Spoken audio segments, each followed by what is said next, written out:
My name is Sheila Cunningham and I'm a Senior Lecturer in Psychology at Abertay University.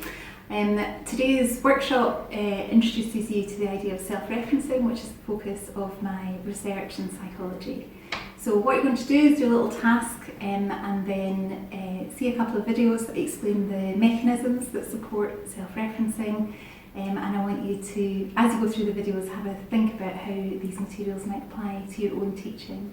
It would be helpful if you could have a paper and pen with you. You won't need them at the beginning, but you will need them later on. Hope you enjoy. For this task, what I'm going to get you to do is to sort a bunch of items into things that belong to you and things that belong to me. These are grocery items and they'll be presented alongside two shopping baskets. So the red shopping basket is yours. Everything that's got a red queue, a red border around it belongs to you, goes into your basket. The yellow basket is mine, so everything that has a yellow border around it will go into my basket and that will belong to me. Now, your job for this task is literally just to watch the screen, watch as the items are sorted into the baskets that belong to you and me, and then we'll talk about what to do with these items afterwards. Okay, so here's the red basket and the yellow basket on screen.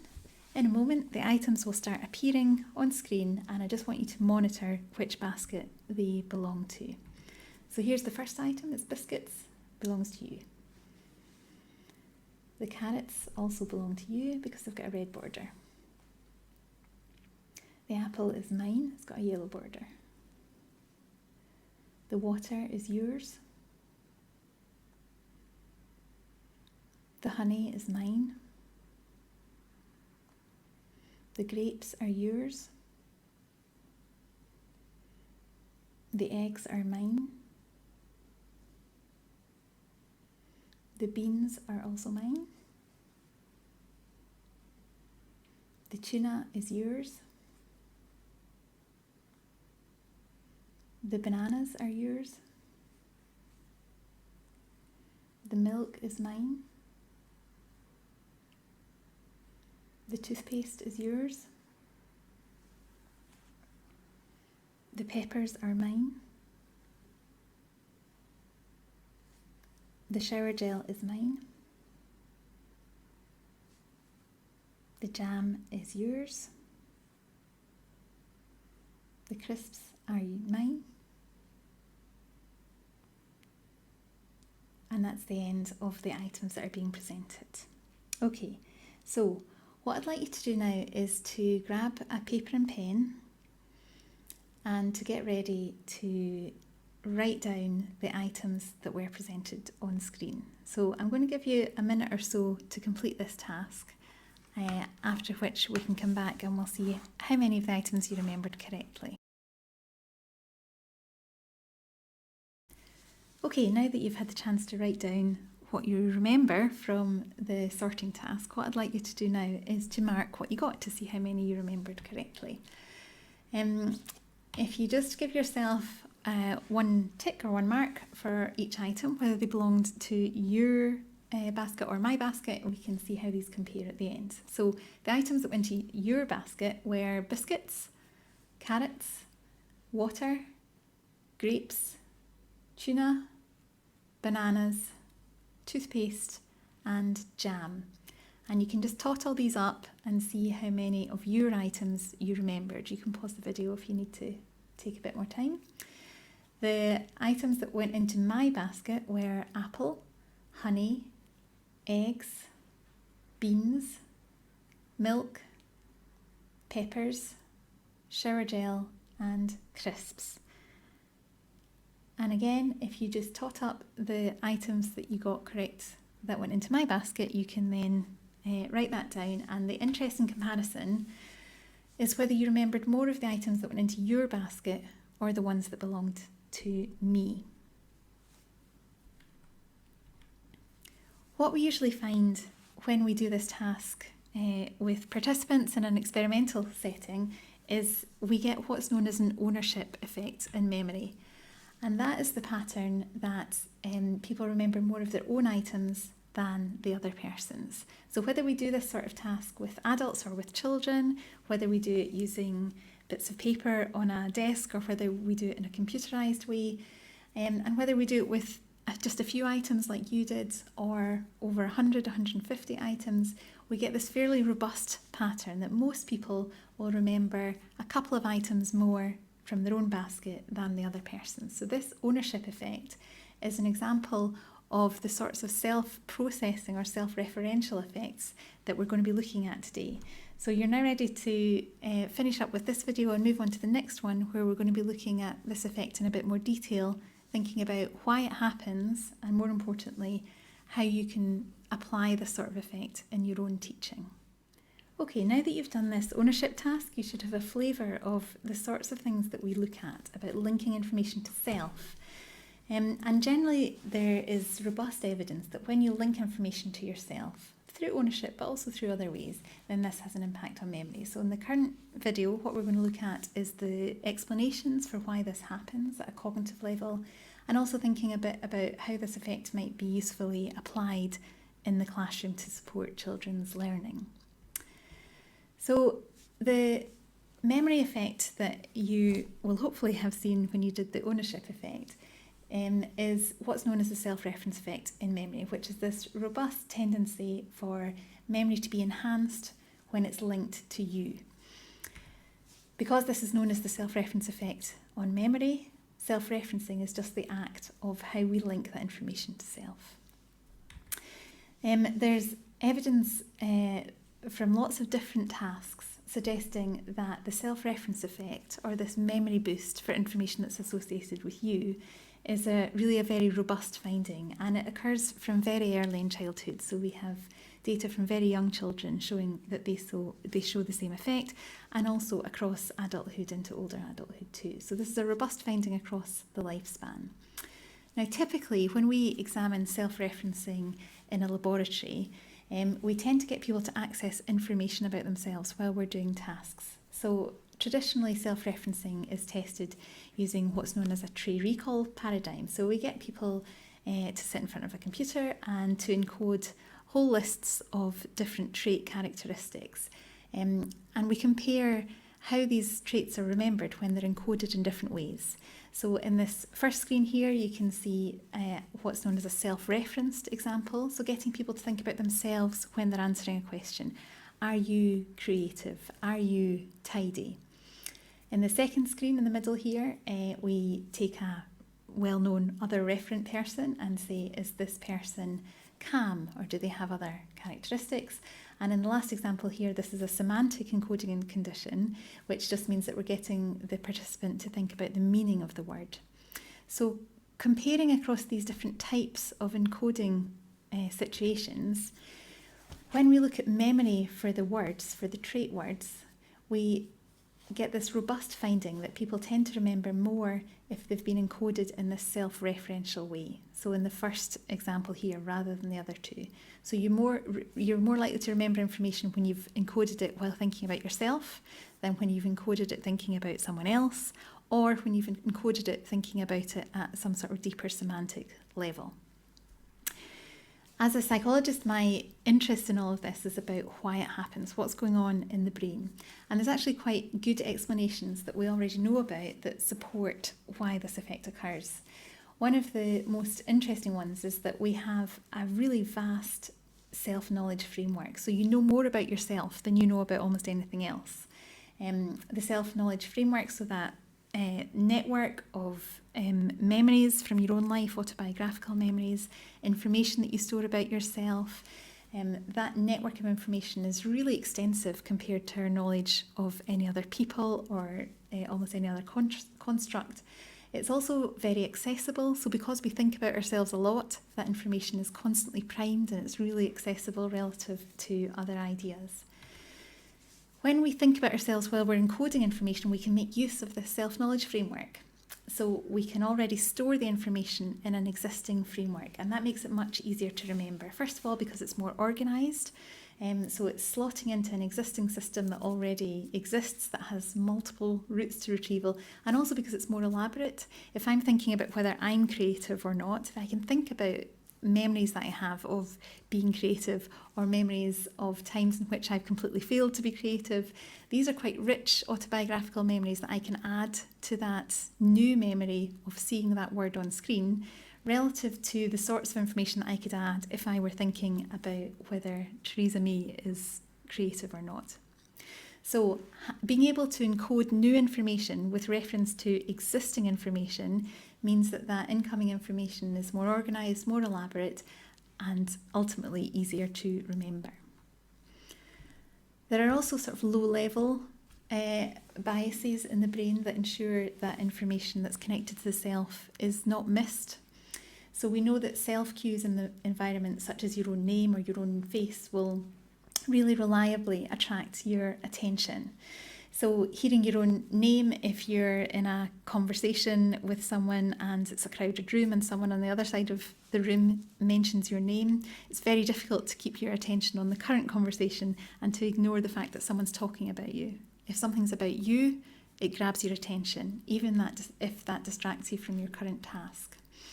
Similarly, if you see your own face, so if you were to flick through a magazine and you saw a picture that looked like you, it's very difficult to stop yourself going and looking at that.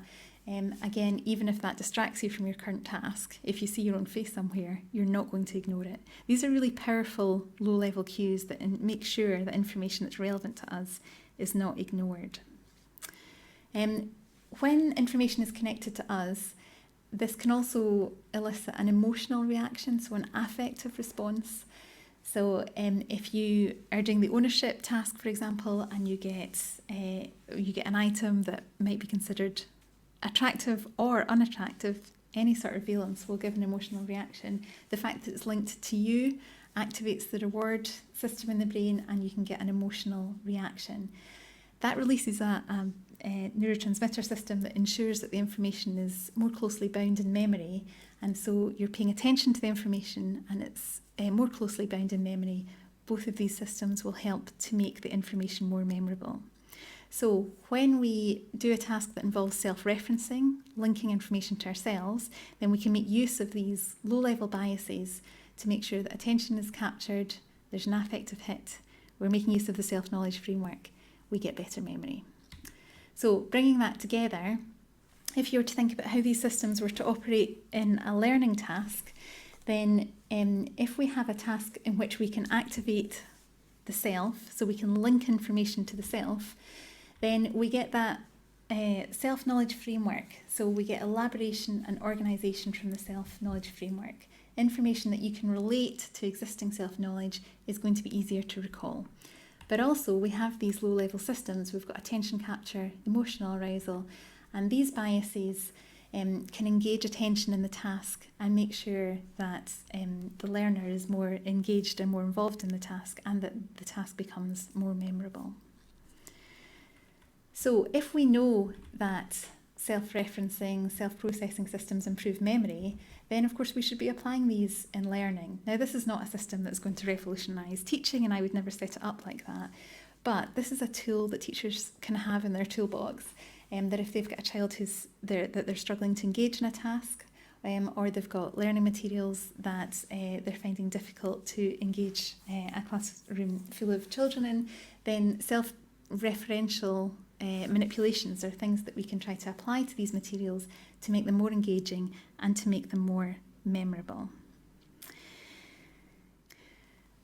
Okay, so I've tried to convince you that self-referencing is a good way of improving memory, but I'd like to now give you a practical example of how it can be usefully applied in the classroom. The ownership task you did earlier on is to give you a flavour of these sorts of activities. So I want to share with you some research that we did in schools looking at whether ownership specifically could be used to improve children's performance in a learning task. So what we got children to learn was some novel shapes. So you can see here the examples of cards that present novel shapes, each of which has a 3-letter name. The children were asked to sort these cards into different categories, and then we tested their memory for the information that had been presented on them. Here we were looking at 7 to 9-year-old children, so primary school children, and they had to sort the 9 cards with the 9 shapes into 3 categories. They had a basket that was for self-owned items, a category that was for other owned items, so those that belonged to the experimenter, and then there were some that were left unowned. In the first experiment, we asked the child and the experimenter to each choose 3 cards to own for themselves. And in the second experiment, we assigned ownership using the sort of colour cues that you did in your own ownership task. So we got the children to sort all the blue items, or the items of the blue dot, into the blue basket, which the child might own or the experimenter might own, and so on. So ownership was either chosen or assigned, but in either case, the children sorted out the 9 cards into 3 baskets. And then all the materials were put away and the child was given a free recall memory test. To do that, we just gave them a blank bit of paper and asked them to draw any of the shapes they could remember or write any of the names that they could remember. When it came to scoring their free recall, we gave them a point if they remembered the shape or the name, and what you can see here on the y-axis is a proportionate score. As you'll see from the bars, the children recalled significantly more of the shapes and labels that were associated with themselves, the ones that went in their own basket. The data I'm presenting here is from experiment 2 because that's the one in which ownership was assigned rather than chosen. So actually it doesn't matter whether the children choose the most exciting items. This effect is robust even when they're just given ownership of a set of items. So they remember more information that went into their own basket than those that went, the cards that went into the experimenter's basket, and that was remembered better than information that didn't belong to anyone. So this sort of ownership seemed to engage the children in concentrating on the material that was printed on the cards. We did a follow-up task in which the children sorted the items out without any ownership, so they had to do the colour matching task, but nobody owned any of the baskets.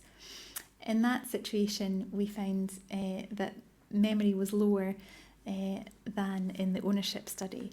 So the control task is important because we didn't want the memory for self-owned items to come at a cost of learning about the other information. But actually here, memory for self and other owned shaped was significantly above the control level, and memory for the unowned shaped was not significantly below.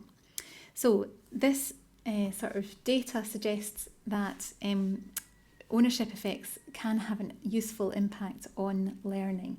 The children remembered more information about the self-owned items than the items that belonged to the experimenter. So this is the sort of effect that we think is based on the mechanisms that I talked about in the last video. Ownership makes use of the sort of self-reference effect biases that we talked about. If a child is encoding an item in the context of ownership by self, so they might think, oh, I've got that item, it looks like my bedroom light, or it reminds me of something. It can trigger self-knowledge that can support the memory, but also, and perhaps more strongly in this sort of task, it captures their intention and you get an emotional boost when they get an item. So the children are engaged in the task. If something is theirs, something belongs to them, they're interested in tracking it, they want to know what that item is. And of course that has a knock-on impact on memory, it improves memory. This is actually quite an adaptable tool because as you'll be very aware, there's lots of information that children have to learn that they might not necessarily be engaged in inherently because of the subject material. So children do have to learn spelling, they do have to learn their times tables, their stories of 10. They might have to learn second language vocabulary or scientific or geographical facts. Sometimes there's knowledge that individual children might not be interested in, but that they have to learn, or that it would be beneficial to them to know. If you're struggling to engage a child in a task, then using this sort of game could help them to engage in the materials, even if the materials themselves are not something that child is necessarily interested in.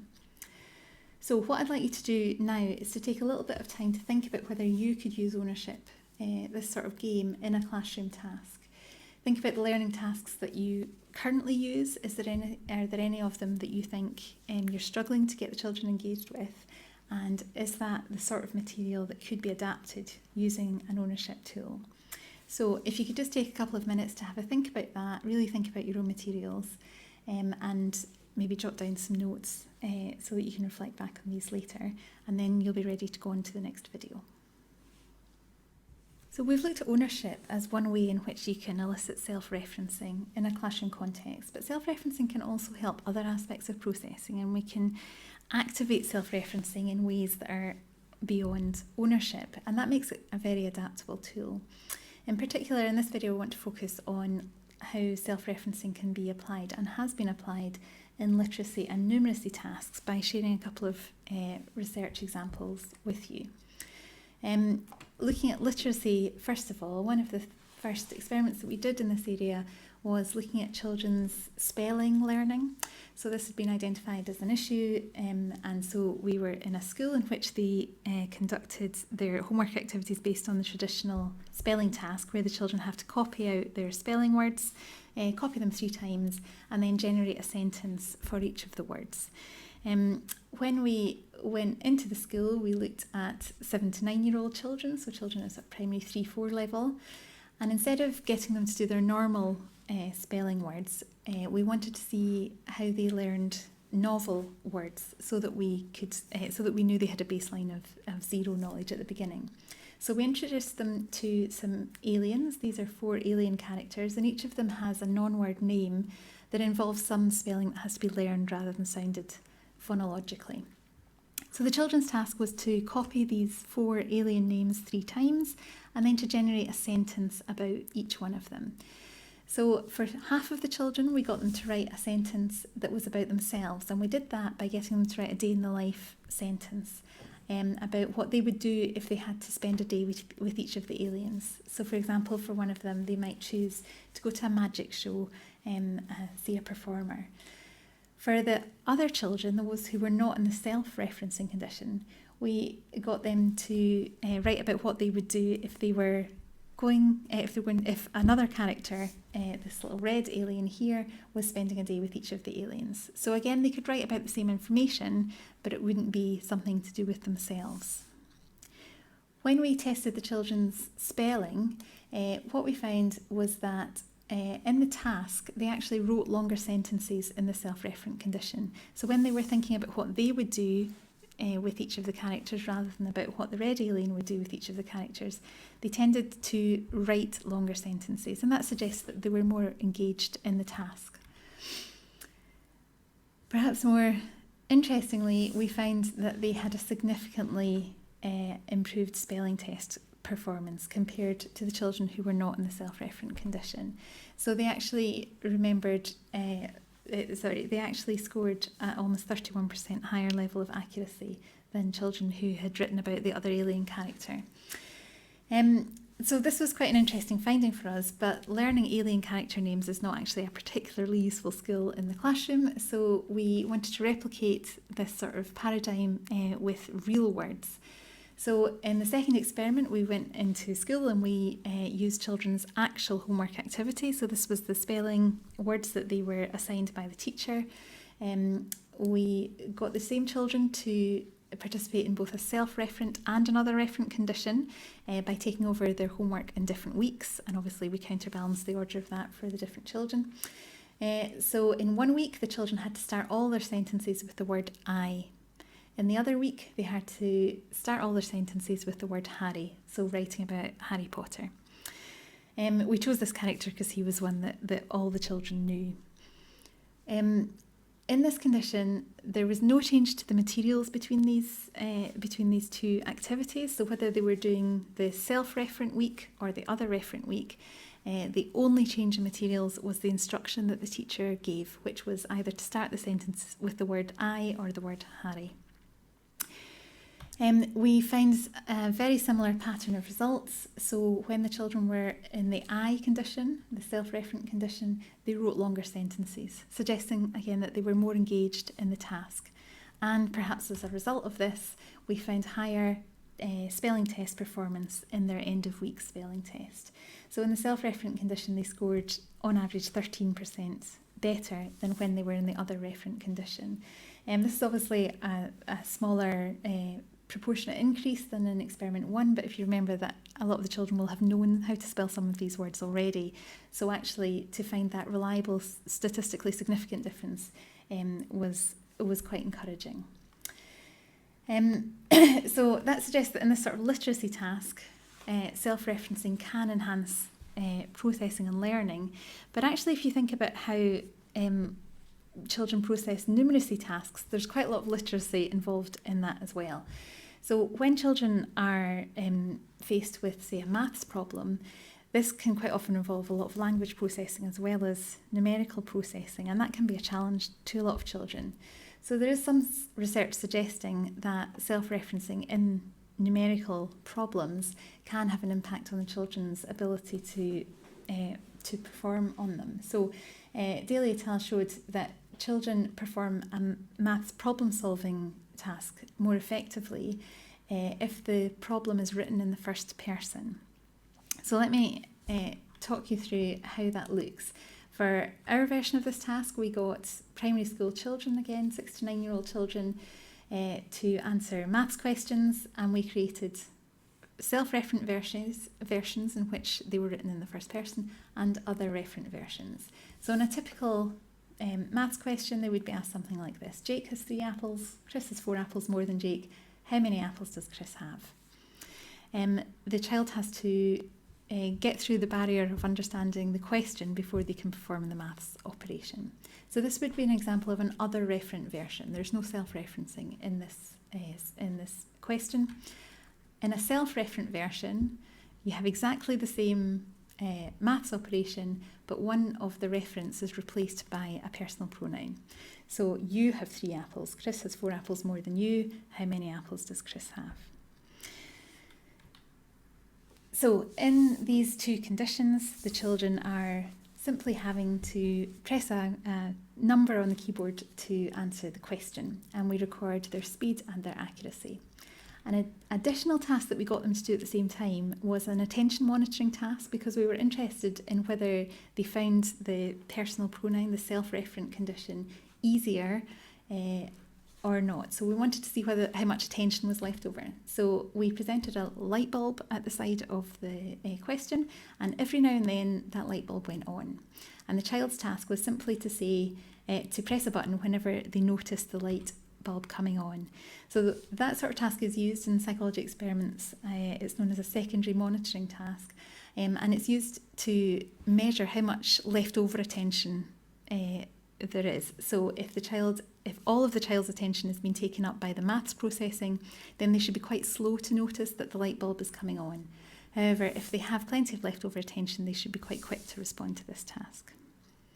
So when we looked at the data from the children's performance, you can see here that this is the accuracy data. The red bar reflects the answers to the self-referent questions, the questions that were phrased in the first person, and the blue bar is the other referent question. And this difference was statistically significant, so the children performed better, more accurately in the self-referent condition than the other referent condition. Interestingly, when we looked at the response time on the light bulb task, they were also quicker to respond to the light bulb task in the self-referent condition than the other referent condition.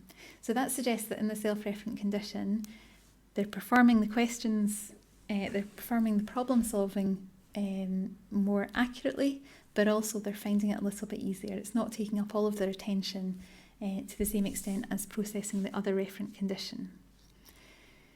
So interpreting these results is really interesting to think about what mechanisms are driving it.